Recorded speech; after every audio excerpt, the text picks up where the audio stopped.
The five are generating the sort of publicity only badly spent money can buy. Arsenal haven't been able to compete in their one-time eponymous round of Big Cup for a while now, but in their absence from top-flight European competition, PSG have done an admirable job in holding the fort at the last 16 stage.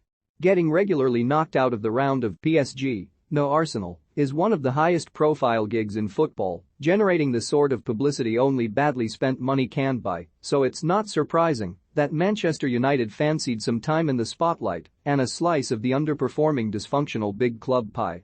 Move aside, Poch. Do one, Leo. If anyone can keep us entertained during extremely testing times, United know a few €50 million plus men who can. Sadly, Harry, Paul, and Bruno's brave bid to get the round rebranded in United's honor was doomed to failure from the get-go.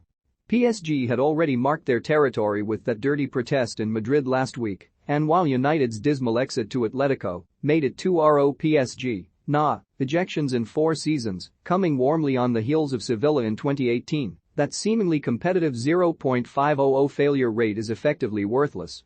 United currently look unlikely to qualify for Big Cup at all next season, and unless they pull their fingers out quick smart, will be tooling around in that thing Spurs got themselves dragged into. Bang goes that 50% stat, while PSG will almost certainly be consolidating their status with a 5th RO PSG, loss in 7 for a best-in-class 0.714 return. Come at the Kings, you better not miss.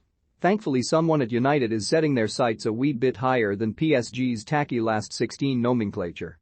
Continually purchasing square pegs for round holes isn't the only way a big club can find itself run aground like an oligarch's yacht, as Chelsea are finding out right now, and suddenly the future of Thomas Tuchel has become a hot topic. Tuchel is contracted until 2024, but such is the uncertainty around Stamford Bridge, he's been forced to pledge not to quit before the end of the season.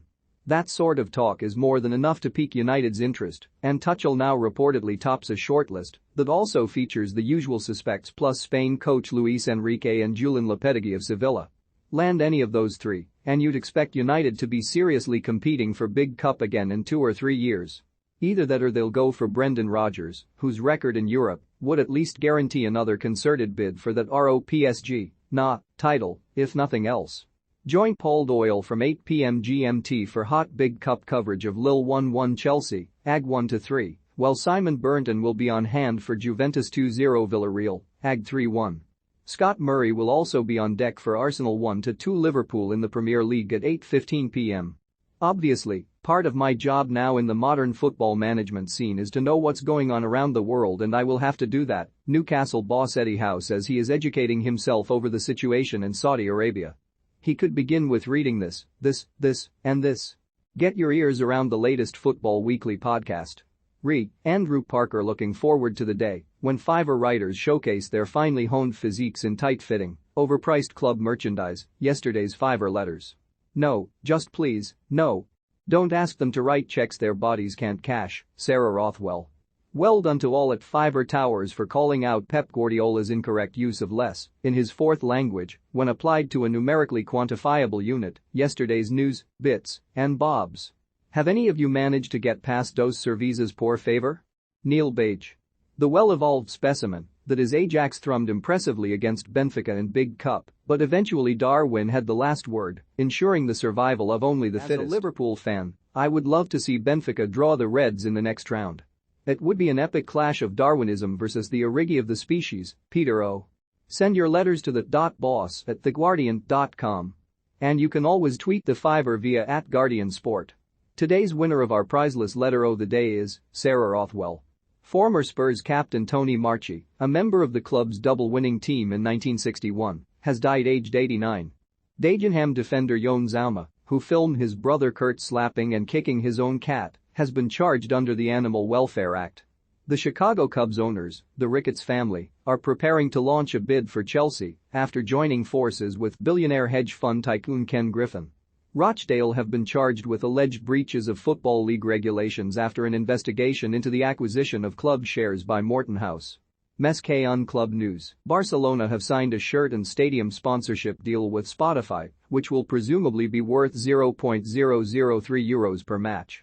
Fulham fans will need to make new arrangements for their promotion party after a 1-0 championship defeat at West Brom. It was not good enough. In the first half we were not here, it was just our shirts on the pitch, sighed Marco Silva, sounding like he'd just seen a ghost. With Gillingham hurtling dangerously towards League Two, manager Neil Harris has decided to open the envelope that blames his predecessors. "We haven't got the bodies and the recruitment at the club has been a shambles," he fumed. "The conditioning of the players isn't good enough." And Wales coach Robert Page insists Gareth Bale and Aaron Ramsey won't be undercooked like Granny Fiver's liver lasagna for the upcoming Human Rights World Cup playoff against Austria, despite a serious lack of game time at their clubs. "They're fighting fit and raring to go," roared Page. "They'll have their individual programs to make sure that, come next Thursday, they're in peak condition." When Rangnick arrived, my objective was to leave, timely from Anthony Marshall, out on loan from Manchester United at Sevilla, as he chats with Sid Lowe. "Perhaps we need to stop thinking of United as profligate under Achievers," reckons Jonathan Liu. "Harry Kane's big cup aims are looming over Spurs' summer once again," warns David Heitner. "Which footballer played the fewest games to earn a testimonial? The knowledge knows. And if it's your thing, you can follow Big website on Big social face space. And Institute too."